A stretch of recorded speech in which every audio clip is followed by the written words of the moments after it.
अध्याय 12वा, दुसरा विभाग. काय विभाग आहे दुसरा? आपण बघता की आता हे जे भक्ती योग आहे, जो हा सुलभ आहे, त्याचे विविध स्तर काय, विविध प्रकारे कशी भक्ती करू शकतो. कारण सगळे जे जीव आहेत ते सगळे एका स्तरावर नाही, एका लेवलवर नाही. सगळ्यांचा भगवंतांप्रती सेम कल नाहीये, प्रेम नाहीये, आकर्षण नाहीये, आसक्ती नाहीये. पण भगवंत म्हणतात कुठल्याही स्तरावर आहे तुम्ही भक्ती करू शकता. बेस्ट काय आणि लोएस्ट काय ते सांगतात. 8 ते 12. पहिली काय म्हणतात आहे? मय्येव मन आधस्व मयी बुद्धिम निवेशय निवशिष्यसि मय्येव अत ऊर्ध्वं न संशय. सगळ्यात बेस्ट काय आहे भक्तीचा वेग, परफेक्ट स्तर काय आहे? की मय्येव मन आधस्व मयी बुद्धिम निवेशया. तुमचं मन आणि बुद्धी हे माझ्यावर स्थिर करा. अशा रीतीने तुम्ही निसंदेह सदैव माझ्यामध्ये वास करा. हा हायेस्ट, याला म्हणतात रागाव नका भक्ती. मन आणि बुद्धी इकडे तिकडे विचलित होणारच नाही. कारण ते संपूर्णतः काय करतात आहे, त्यांचं जीवनच आहे सेवामय. खाणार काय तर कृष्ण प्रसाद, बोलणार काय तर कृष्ण कथा, ऐकणार काय तर कृष्ण कथा. म्हणजे बोलणार का जप I mean, मला करणार काय भगवंताचं नाम जप. सेवा काय करणार तर भगवंतांची सेवा काय करणार, भाजी आणणे, भगवंतांना भोग करणे किंवा मंदिर मार्जन करणे, भक्तांची सेवा करणे. हे यामुळे काय होतं त्यांना, भगवंत म्हणतात असे केले तर तुम्ही निसंदेह माझ्याकडे. पण सगळे असणार का या स्तरावर? नाही. तर म्हणतात काही प्रॉब्लेम नाही. अथ चित्तम समाधातुम न शक्नोषि मयि स्थिरम अभ्यास योगेन ततो माम इच्छाम तुम धनंजय. म्हणतात ठीक आहे. अथ चित्तम समाधातुम न शक्नोमी मयि स्थिरम. जर तुम्ही तुमचं चित्त माझ्यावर स्थिर करण्यास आसक्त आहात, काय म्हणतात त्याला, असमर्थ आहात, न शक्नोमी न शक्नोशी, तर तुम्ही आपले मन निश्चलत्वाने माझ्या स्थिर करण्यात असमर्थ असाल तर काय करा, भक्ती योगाच्या नियामक तत्वांचे पालन करा. अशा रीतीने मला तुम्ही प्राप्त करण्याची इच्छा उत्पन्न करणार, म्हणजे फर्स्ट स्टेजवर याल तुम्ही. मन बुद्धी जी माझ्यावर जी स्थायी करण्याच्यासाठी काय करायला पहिले, चला ठीक आहे ते नाही होऊ शकत, तर नियामक तत्वांचं पालन करा. तर नियामक तत्व काय आहे? आता फर्स्ट थिंग, हे 2 स्टेज आहे. पहिली स्टेज आणि ही सेकंड स्टेज आपण जर असू तर काय करावं त्याला, आपल्याला त्या श्रीकृष्णांवर श्रद्धा विकसित करावी लागेल. तर प्रभुपाद उदाहरण सांगतात की तात्पर्यामध्ये या जगामध्ये मालक आणि सेवक यांचा संबंध कसा असतो. तो म्हणतो किती धन देतोय मालक, त्या प्रकारे सेवा करू. धन नाही, सेवा नाही. तर त्या सेवकाला त्या मालकाप्रती प्रेम नाहीये. तो म्हणतो "बा, धन देतो तुम्हाला सेवा करणं." आणि त्या मालकालाही सेवकाबद्दल प्रेम नाहीये. तो म्हणतो सेवा किती करेल त्याचे पैसे काप नाही तुझे, पगार कट. कारण काय, प्रेम नाही आहे. तो म्हणतो जितकी सेवा तिकडे आहे. पण भक्तीमध्ये तसं नाहीये. भक्ती म्हणजे काय आपल्याला करायचं आहे, आपण सर्व जीव आपल्या हृदयामध्ये 100%, 100% भगवंतांबद्दल काय प्रेम आहे.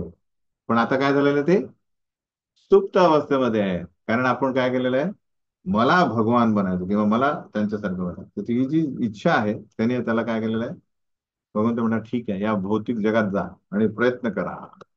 आता भक्तियोग म्हणजे काय, ते कृष्णप्रेम जागृत करणे होय. अलग लक्षात. अरे कोणता झाला? ते भक्तियोगाने काय करायचं, ते प्रेम जागृत करणे होय. तर त्यासाठी काय करणे आपल्याला, फर्स्ट थिंग सगळ्यात महत्वाचं, की ज्यांनी भक्तियोगामध्ये परिपूर्णता प्राप्त केली आहे त्यांचा आश्रय घेणे, म्हणजे आध्यात्मिक गुरु यांना समर्पण करणे आणि त्यांच्या मार्गदर्शनानुसार कशा प्रकारे ही भक्ती काय, तर श्रवणम कीर्तनम विष्णू स्मरणम पादसेवनम अर्चनम वंदनम दास्यम साक्ष्यम आत्मनिवेदनम, या नवविध भक्ती कशा कराव्यात त्यांचं मार्गदर्शन करणे.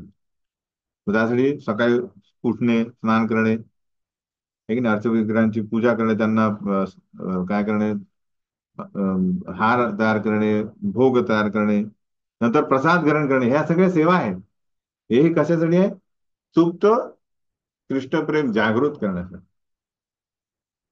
आणि या अभ्यासामुळे श्रीमद भागवत आणि भगवद्गीता यांचा सदैव अभ्यास करणे, कशा प्रकारे अपराध न करता आपण भगवंतांकडे आकर्षित होऊ शकतो, प्रेम जागृत करू शकतो, हे सगळे आपण काय करायचं आहे, या भक्तियोगा चा अभ्यास करून काय करू शकतो आपण, रागानुगा भक्ती फर्स्ट स्टेज पर्यंत काय होऊ शकतं, अग्रेसर होऊ शकतो, प्रगती करू शकतो. आता कोणी म्हणलं हेही नाही करू शकत, काय करता येतं, सकाळी कोण उठेल 4 वाजता, अरे हे नाही करता मला, कोण भगवान म्हणता काय प्रॉब्लेम नाही. अभ्यासे अपि असमर्थोसी मत्कर्म परमो भव, मदर्थम अपि कर्माणि पूर्वम सिद्धिम अवाप्स्यसि. तर हे उतरते स्टेज आहे, पहिली हायेस्ट आहे, सेकंड दुसरी हायेस्ट, तर ही तिसरी स्टेज आहे की तो तेही करू शकत नाही दोन. तर भगवान म्हणतात जर तू भक्तियोगाच्या विधिविधानांचे पालन करण्यात असमर्थ असशील तर केवळ माझ्याकरता कर्म कर, कारण माझ्याकरता कर्म केल्याने तुला पूर्ण सिद्धी प्राप्त होईल. 10 श्लोक 11व्या अध्यायामध्ये 55 श्लोक आहे ना, त्याच्या तात्पर्याने भगवंतांनी प्रभुपादांनी सांगितलं की कशा प्रकारे आपण, जे निराकारवादी नाही करत, निराकारवादी काय म्हणतात, हे सगळं माया आहे, पण भक्ती म्हणतो नाही हे सगळं भगवंतांचं आहे, तर मला काय करायचं, यांच्या सेवेमध्ये संलग्न करायचं. तर जसं आपण बघतो की कुठल्याही कुठलाही बिझनेस आपण समजा करू, तर त्या बिझनेसमध्ये काय लागेल आपल्याला, म्हणजे काही कारखाना काढायचा तर काय लागेल, भांडवल लागेल, लोक लागतील, मॅनेजमेंट लागेल, हे की नाही, ते मार्केटिंग करायला लोक, हे सगळं भांडवल सगळे लागेल. तर त्याच प्रकारे ते म्हणतात तुम्ही हे नाही करू ते नाही करू शकत ना, तर भक्तीचा प्रचार करण्यासाठी तुम्ही काय करू शकता, काय करा तुम्ही, तो म्हणे यांचं काय आहे की माझा मी स्वतःला देऊ शकत नाही भगवंतांना, मन नाही देऊ शकत, बुद्धी देऊ शकत नाही, आणि स्वतः स्वतः मी ही भक्ती सकाळपासून संध्याकाळपर्यंत करू शकत नाही, मी फक्त काम करू शकतो. तर भगवंत म्हणतात माझ्यासाठी काम कर, म्हणजे काय, कर्मफळ मला अर्पण कर. कशा प्रकारे, ठीक आहे तू कमवत आहे ना, तर मग याला काय कर, भांडवल दे, मंदिर बांध, किंवा कार्यालय काढ, किंवा काय म्हणतात त्याला, ग्रंथ वितरण करायला, ग्रंथ छापण्यासाठी पैसा, हे ना, याच्यासाठी तू पैसा कर. तर ठीक आहे पूर्ण नाही देऊ शकत तर काही तर भाग दे, 10%, 20%, 30%, 40%. हे केल्याने काय होईल, हळूवारपणे तुला ज्ञान प्राप्त होऊन तू सेकंड स्टेजवर असेल की चला ठीक आहे मी नियामक तत्व पालन करतो, आणि मग नंतर मन आणि बुद्धी आली. आता कोणी म्हणाल मी हे करू शकत नाही, भगवंत म्हणतात अथेतत अपि अशक्तोसी कर्तुम मदयोगमाश्रित सर्व कर्म फल त्याग तत कुरु यथात्मवान. तर तू म्हणा नाही मी तेही देऊ शकत नाही बाबा, तुम्ही म्हणा दान द्या, दानही देऊ शकत नाही. म्हणजे कृष्ण भावनेला दान देऊ शकत. तर भगवंत म्हणतात तू जर माझ्या भावनेने युक्त होऊन कर्म करण्यास असमर्थ असशील तर सर्व कर्मफलांचा त्याग करून कर्म करण्याचा आणि आत्मस्थित होण्याचा प्रयत्न कर. तर हे आहे ऍक्च्युली, बरेचसे लोक कृष्ण भावनेपासून दूर पळतात, हे की नाही, किंवा कोणी जात असेल त्याला त्याला म्हणा अरे बाबा जाऊ नको. तर ही सामाजिक कौटुंबिक आणि धार्मिक बांधिलकी असते, त्यामुळे मनुष्याला डायरेक्टली कृष्ण भावनाभूत भावित कार्यासाठी सहानुभूती देखील व्यक्त करता येत नाही, हे की नाही. तर भगवंत म्हणा ठीक आहे काय प्रॉब्लेम नाही, काय करायचं आपल्याला, जर तुमचे कुटुंबीय विरोध करत आहेत, अडचणी निर्माण करतात आहे या कार्यासाठी, तर तुम्ही काय करा, हे जे तुमचं कर्मफळ आहे ते कुठल्या तरी सामाजिक कार्यासाठी युक्त करा. काय सामाजिक कार्य असू शकतात, तर हॉस्पिटलला दान देणे, हे ना, अनाथ आश्रमला द्या, किंवा बाग निर्माण, जे काय सामाजिक कार्य आहे त्यांना दान द्या. कारण काय, कर्मफल त्याग हा खूप आवश्यक आहे, ज्याने मनाला शांती मिळेल आणि त्यात तुम्ही ज्ञान प्राप्त करू शकाल. अलग लक्ष, हळुवारपणे तुम्ही जाणाल की अरे ऍक्च्युली मी कोणाला द्यायला पाहिजे, ऍक्च्युअल माझ्या कर्मफळाचा सगळ्यात बेस्ट सदुपयोग कुठे होऊ शकतो, हे ज्ञान मिळेल. त्यानुसार तुम्ही काय होईल, नियामक तत्व, त्यानंतर काय होईल, तुम्ही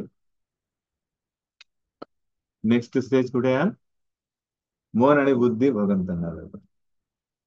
तर हे हळुवारपणे काय होईल, आपल्या कर्मफळांचा त्याग करण्याच्या अभ्यासाने मनुष्याचं मन क्रमशः शुद्ध होईल, आणि अशा शुद्ध मनाद्वारे तो कृष्ण भावना जाणू शकतो की हा ऍक्च्युली काय आहे. कारण कर्मफल त्याग न केल्यामुळे व्यक्ती स्वार्थी होईल. सगळं मला पाहिजे, माझा ह्याच्यात काय आहे? माझा नफा काय. पण त्याग केल्याने तो काय होईल, निस्वार्थ होऊन त्याला ज्ञान प्राप्ती होईल, म्हणजे ग्रहण करू शकेल अथवा नाही. म्हणून अशा परिस्थितीत काय करू शकतो तो, समाजसेवा, जाती सेवा, राष्ट्रसेवा, अशा कुठल्याही सेवा करा जिथे तुम्ही काय करा, त्याग करू शकता, कर्मफल त्याग. अशाने व्यक्ती कधीतरी भगवत भक्तीमध्ये तो येईल. त्याची जी प्रवृत्ती आहे त्या प्रवृत्तीनुसार तो काय करू शकतो, कर्मफल त्याग करू शकतो. तर श्रेयो ही ज्ञानम अभ्यासात अज्ञानात ध्यानम विशिष्यते, ज्ञानात कर्मफल त्याग, त्यागात शांती अनंतम. तर कुठलं बेस्ट आहे, कशा प्रकारे. तर श्रेयो ही ज्ञानम अभ्यासात, तुला जर अभ्यास करणे शक्य नसेल तर ज्ञानाचे अनुशीलन करण्यास तू स्वतःला संलग्न कर. ज्ञानापेक्षा ध्यान श्रेष्ठ आहे, ध्यानापेक्षा कर्मफल त्याग श्रेष्ठ आहे. कारण अशा कर्मफल त्यागामुळे मनुष्याला मनशांती प्राप्त आहे. तर हे दोन विधी आहेत. एक काय, क्रमक विधी, जसा क्रम आहे हा पहिला ज्ञान कर्मफल त्याग, हे की नाही.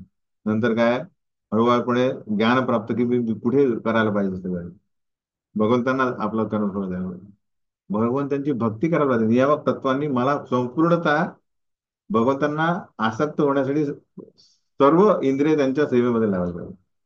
हळूवारपणे काय ते नियामक तत्व, त्यानंतर मग लेस मन आणि बुद्धी भगवंतांना काय करणार, रागानुगा. ही झाली काय म्हणतात त्याला, क्रमिक विधी. दुसरी प्रत्यक्ष विधी काय, डायरेक्ट कृष्ण सेवा करणे, गुरूंचा आश्रय घेणे आणि त्यांना. तर ही जी क्रमिक विधी काय आहे, पहिले कर्मफल त्याग करणे, दान करणे, नंतर ज्ञान प्राप्ती करणे, नंतर ध्यान, नंतर परमात्मा साक्षात्कार आणि पुरुषोत्तम बाबा. म्हणजे आपण ज्याला म्हणतो योग शिडी म्हणतात, योग शिडी. योग शिडी काय आहे, पहिली आपण बघतो की फर्स्ट थिंग आहे की तो म्हणतो सकाम कर्मयोगी, म्हणजे मी जे काय करेल मला नफा पाहिजे. ही जे धना म्हणजे काय म्हणतात त्याला, नफा पण नाही की मला कुठल्याच प्रकारचा यज्ञ नको, आहार निद्रा भय मैथून नको, हे माझं जीवन आहे, जनावर वृत्ती. त्याच्यापेक्षा बेस्ट आहे सकाम कर्म, काय मला काहीतरी तपश्चर्या करायची, त्याने काय होईल, मला जास्त फळ मिळेल. त्याला म्हणतात सकाम कर्मयोग. आलं लक्षात.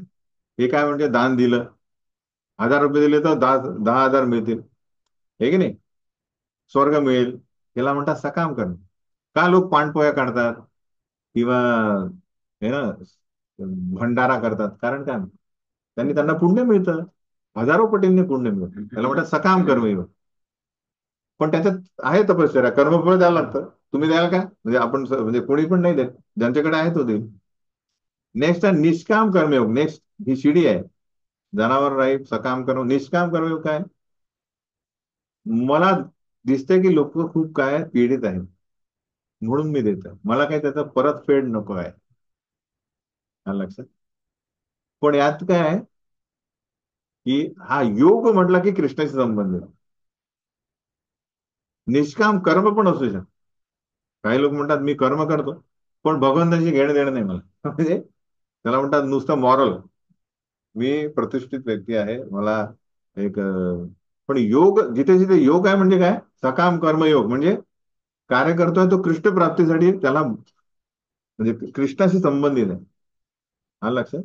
जसं आता इव्हन आपण भक्तीमध्ये आलोय, म्हणून अरे काय करतो आपण, चला ठीक आहे किचन मध्ये सेवा करतो, भगवंतांना प्रसाद वाटतो, आपला भक्तांना प्रसाद वाटतो. आलं लक्षात. आणि काय मिळतं नंतर, काय मिळेल, सगळ्यांना एक एक गुलाबजाम, मला 4-5 मिळतील, काढून देतो. तर ती वृत्ती काय, सकाम वृत्ती आहे. पण सेवा करता तो योग आला, हळूवारपणे होईल, तो निष्काम मध्ये येईल.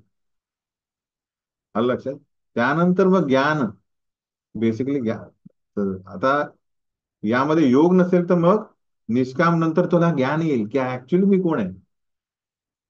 दोन शिडीमध्ये आपण काय बघतोय, योग म्हणजे मग तो कृष्णाशी संबंधित, पण योग काढला तर एखादा व्यक्ती जीव हा प्रगत कसा होईल? जनावर सारखं लाईफ लिहितो की त्याला योगा, त्याला कशाशी काही संबंध नाहीये. हं? नेक्स्ट स्टेज आहे, तो काहीतरी तपश्चर्या करतो, काहीतरी मिळेल. नेक्स्ट तपश्चर्या करतो, मिळायची अपेक्षा नाही. पण ज्ञान म्हणजे मी शरीर नाहीये, मी आत्मा आहे. ज्ञानी.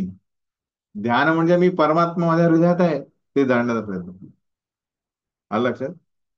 आणि त- याच्यात योग योग जोडला म्हणजे काय? त्याच्यात कृष्ण आलेलं म्हणजे कृष्ण प्राप्तीसाठी त्याला मी परमसत्याला जाणण्याचा प्रयत्न करतो. तर हे ज्ञानी, तर या अध्यात्मवादामध्ये यांचा समावेश आहे. कोणाचा? ज्ञानयोगी, ध्यानयोगी आणि भक्तियोगी. तर अष्टांग योगी म्हणजे ज्ञानयोगी. आणि भक्तियोगी काय करताय? भक्तयोगी तो काय करताय? संपूर्णतः त्याचा मेन उद्देश काय आहे? भगवान साक्षात पुरुषोत्तम सच्चिदानंद विग्रह यांना प्रसन्न करण्याची विधी करतात. ही भक्ती आहे. तर ही योग शीड याला म्हणतात. ही आहे डायरेक्ट विधी. भगवान भक्तियोग म्हणजे डायरेक्ट आहे. पण एखादा जीव समजा भक्तियुगापर्यंत त्याला समजा हा क्रमिक विधी त्याने तो करतोय सपोज, त्याला शिडी चढावं लागेल. सकाम, निष्काम, नंतर ज्ञान, ध्यान म्हणजे परमात्मा, नंतर मग भक्ती करतो. आला लक्षात?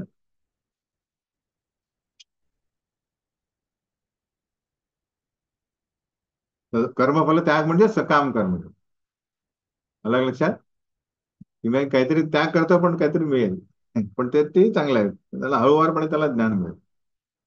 नंतर ज्ञान ध्यान परमात्मा ब्रह्म आणि भगवंताची काय होईल? अनुभूती.